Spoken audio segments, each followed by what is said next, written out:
Awesome. Fantastic. Awesome. Sorry about that. I think I was Thank you. looking at the green dot. Perfect. Okay, so John, so you hear this song, you get this line, and you have the idea for the book. What's the writing process like? Did it just flow right out, or did it take a while to get a solid draft? The answer is yes to both of those questions.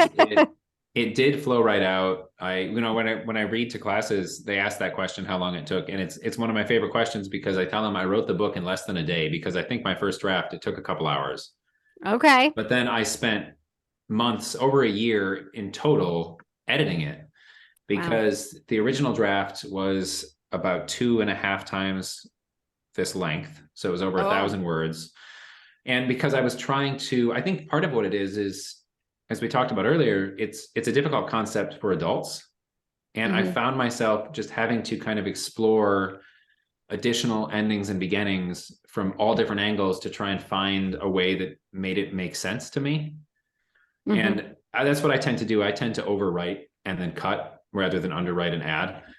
So I just got it all out on the page and then spent months gradually going back through and either cutting out entire endings and beginnings or just tightening specific examples, because the goal was to really make it as universal and relatable as possible.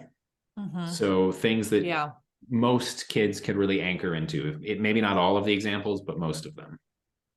Oh, for sure. Great job with that. Absolutely. Thanks. I mean, the fort building, I don't know, I just felt like it kept getting more and more like clever as it went along. Because like, then you talk about middles, right? In the middle of the book, and how sometimes the end can feel like a far, time away, or that it could be short if you run out of blankets. And so I just felt like it just kept surprising me as a reader. And I think that is something that is a mark of a special book, right? When you're reading something and something happens that you're not expecting, but yet it seems so obvious, right? That would come next. So, and also you did such a good job of using concrete things to illustrate beginnings and endings, like that middle of the fort. That is so important for, well, I was going to say kids, but also adults. Yeah. This is a tough topic. Yeah, it is. Well, and part of that challenge is I did try to find really concrete examples, but a big part of it is how Josh decided to illustrate it. I mean, it's those visuals that really anchor each example in a way that kids can immediately connect with when they see it. Yes. Agreed. Absolutely. Which leads us to our next question. Kirsty, you're up. John, do you have a specific writing schedule? Like, what do you do? And also, what do you do when you're stuck on a story? I have a specific writing schedule that varies by the season, sort of. So I'm outside of Chicago, and we have really hot and humid summers and very cold and miserable winters.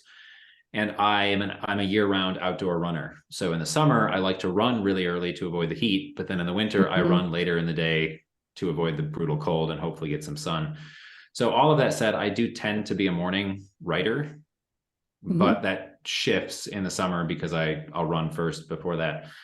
But I do like to write early in the morning. That tends to be what I prefer. It's just when I'm fresh and my brain is most awake. But when I get stuck, same for me. Yeah. I feel like you're one or the other. I don't know a lot of writers who are all day. Like you kind of have to go in a shot. I mean, that you need to do it sometimes, and it's what happens. But yeah, morning is when I'm fresh. But when I'm stuck, I have to change scenery. I have to go somewhere, and even if I don't go somewhere and work, I have to go somewhere outside of my normal writing space to just, I guess, break out of the routine. That's a good tip. I like that. Just kind of get out of your head a little bit and put yourself in another place. I like that. Yeah. And sometimes that's going somewhere else to write, but it can even just be getting out of that space. That's a great tip. Yeah. I love that. Well, I'm glad you asked that question, Kirsty. The question I thought we were going to go to was to Josh about the illustrations, because that's what we were talking about. So Josh, the last time we talked to you, which wasn't too long ago, we were talking about food that you had illustrated in such a fun way. And for this book, we have the cat, which I'm just absolutely in love with because, Kirsty and I are both cat people. So we have to know what inspired you to include the most adorable little kitty in this story, but also just in general, what your illustration process was like for the book. Well, the kitty, I'm more of a dog person, honestly. But it was just for us. But yeah, I do love cats. I grew up with cats and dogs. But I do think that cats just make fun, like, sidekicks in stories. That's true. And so I always like to, like, and in life, put in whenever in life, whenever possible, I like to, throw in a sidekick character, whether it's a little dog or cat or a little bird or something like that, just to kind of give some background, like, what's the word? Just like commentary, like visual commentary on what's going on, like little expressions or little things like that. So that's kind of where the cat came from. And also with this book, because it was so conceptual, like it was actually it really took me a while of a lot of, like, sketching, storyboarding, thumbnailing to kind of get the flow of how to really illustrate it. Because really what I was given was just what's written. It's very esoteric without Yeah. the illustrations. I don't think there was even one art note. Wow, that's impressive. Yeah. And so, part of that, was a fun challenge just to kind of tackle, just like, it's like a blank slate, just, okay, well, let's do this.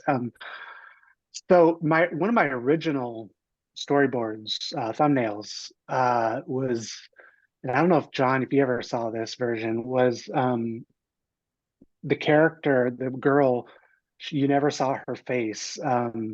It was all hidden, and it was just the cat doing all the face heavy lifting as far as, like, facial expressions and things like that. And then early on, we decided to, add the girl back in and add the facial expressions, just, which I think was actually a really good call. So that's one of the ways the cat kind of came about. And so we decided to keep the cat in because, we all loved her. Yeah. So yeah. Yes. Yeah. But I So mean, cute. this book really could have gone so many different ways visually. That's true. We could have, I mean, it could have been set in space, probably on another planet because there's rain, weather, but right. it could have been like a turtle. It could have been an ant. It could have been all these different types of characters. It could have been all sorts of vignettes with all different characters throughout.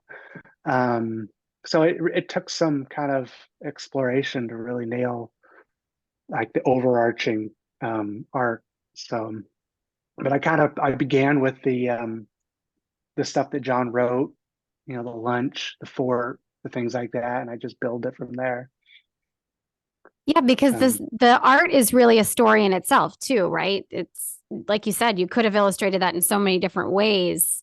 And this character, I mean, we just fall in love with her. She's adorable. And the kitty is. And the entire, all of the illustrations just do such a good job of showing us what the words, what we're meant to understand from the words. Right.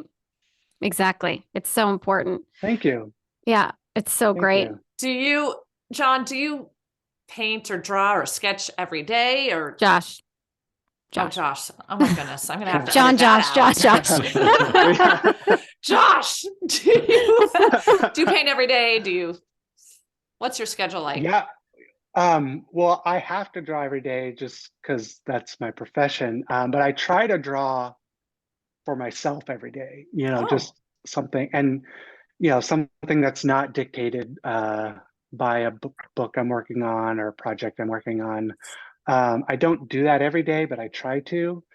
But I, like John, I'm an early riser. I like to start working early on. I think I get to my drawing board like probably before 7 and get that coffee in me and let that caffeine do its coffee. Yeah. So when you are stuck, what do you do? Yeah, a lot of the same things that John does. They change scenery. Luckily, with the iPad and with the sketchbook and things like that, I'm able to kind of like go downstairs or go into a different room. Or sometimes when I've been drawing on my Cintiq on digitally, I'll switch to analog or something like that, just to kind of like switch things up, or just go for a run. You know. Yay, Yeah. runners. I'm loving this. Yeah. This is not a podcast. I'm declaring. I love Yeah. that. I love that. I'm big into running. I actually How work many? for a nonprofit that promotes women's empowerment through running now. So, you know, Oh, we're all wow. yeah. Cool. So, so yay, running. Kiersey, you used to be a runner, right? I was, yeah. Climber. Runner. Fantastic. Anyone tackling Boston in 23? Are we distance runners or just runners? No, Like I just did just the marathon once, and every so often I think maybe again, but I don't think so. Middle, No. like middle distance, like half is perfect. half's good. Yeah. I heard Chicago is a really beautiful marathon though. It is beautiful. I ran it in 2016 and the weather was great. It was great course. It was a really unique way to see the city. Yeah. And it was miserable for about the last hour and a half. That sounds about right. Kim knows. Yeah. She's done it. I did could Boston never. in 2019 and I felt the same way. I'm like, never again. And now Yeah, all my running exactly. friends are like, let's do London. I'm like, maybe. Right. All right. Well, so I digress. I apologize. Josh, did you run a marathon, Josh? I like if you combine a lot of my runs together, it can, you know, maybe a week. Like, I don't know. You covered the On a good distance. No, day. that's where I am. I mean, Yeah, I did yeah. cross country but I'm never going to be doing a marathon these days, anytime soon. So impressive, you guys. I used to be able to run a lot farther when I was younger. Now it's just like, I do it just for like my own mental health. Yep. You know, Oh, just yeah. to kind of get out and, I don't put pressure on myself. I just go and run and get outside. So, yeah. Perfect. That's what running's all about. It's just putting one Yeah. foot in front of the other. I feel like there's a lot of similarities between running and writing because it's, just one foot in front of the other, one word on the page after the other. It can be a sprint or a marathon, depending on how the story's coming out of you. All right. I'm really just taking this way too far. I'm sorry. I apologize. You are. I'm trying to work it back in, and I think it's We'll just edit a it little out. bit. No, it's Yeah. fun. It's all fun. Little by little. Little. Okay, becomes so a lot. I know. Okay, so Josh, do you have like a favorite thing to illustrate? Because you've done food, and now in this book you have this little cute, adorable little girl and kitty. Do you have a favorite thing to illustrate?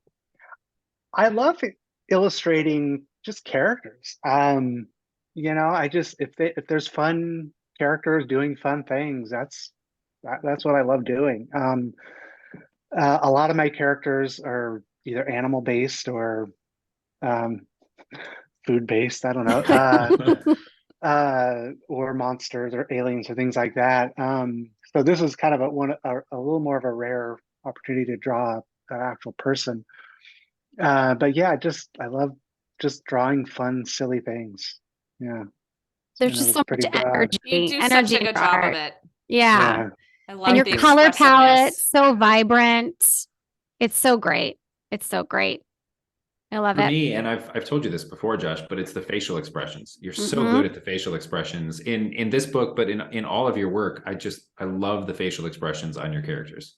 Absolutely. I do too. Absolutely. You know exactly how they're feeling, right? It's so great. It's so great.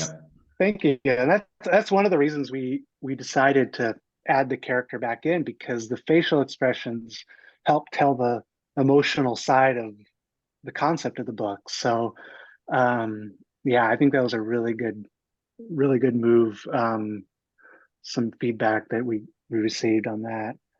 I'm glad we went that route. Yeah, definitely. I'm glad about all of the choices you made for this book because it was so well done. It really is. It's so clever. John, was it always in second person?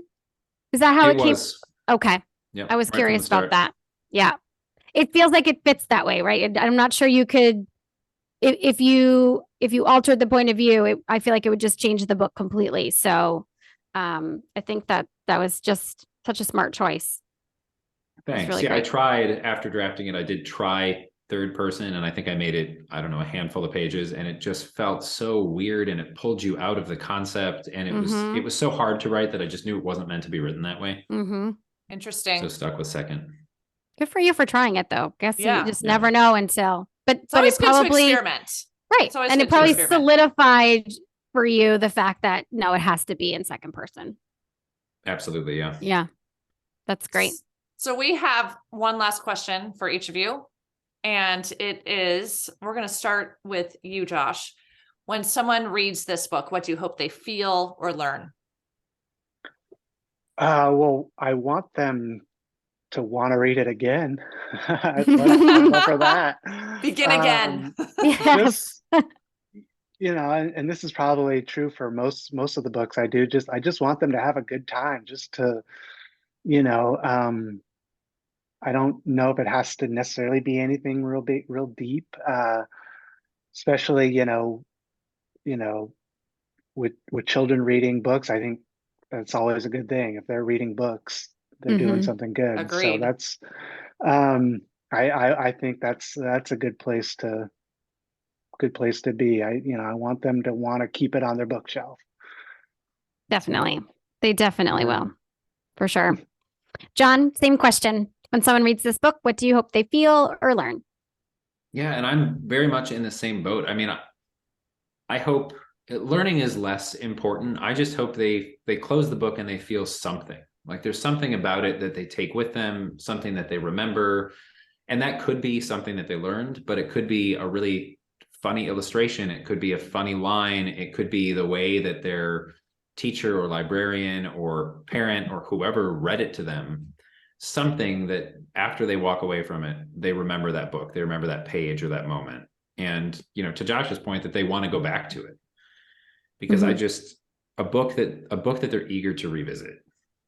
That's what I want them to take away. Because it's really easy to close a book. And I mean, I've read plenty of books even as an adult, and I finish it and I forget that I've read it. Because maybe I didn't connect with it. So I just hope that they feel something from it. They connect to it in some way. I'm certain they will. I am too. They'll be inspired to go make a blanket fort, if nothing less. Yes. I hope so.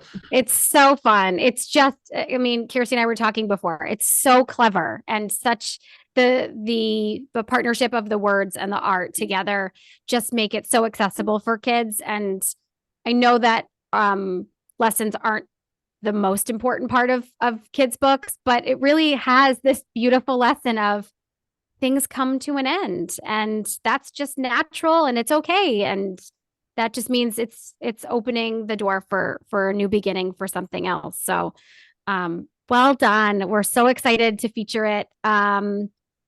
Let's see. The date of the podcast will be the December 13th. And it's, awesome. We're taking a break from, for Christmas, for holidays. So it'll be our last episode of the year, the end of the podcast for 2022. So very fitting. Yeah. And we're just so glad that you were both able to join us. This was so fun. And